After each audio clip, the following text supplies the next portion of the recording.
you're new to cooking Craze, learn how to make donuts in New York, and then you'll unlock the Sugarfina boutique. You'll get to unlock more candy as you progress through all the levels. Make sure to tap the right color of the bento box, then tap the right candies, but the order of the candies doesn't matter. To make a chocolate bar, here's what you do. First, you're gonna tap on the chocolate to put it in the mold. Then, if your customer added cereal, you're gonna tap either the cinnamon cereal or the fruity cereal. Tap again, and it'll go in the freezer.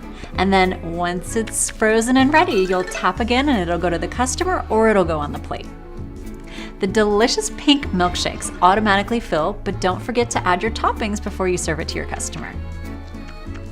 If you have customers who are getting a little unhappy because they're waiting too long, make sure you use your cupcakes and your dazzlers.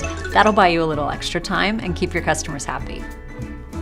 Use the waiter boost to get a little extra hand in the Sugarfina Candy Boutique.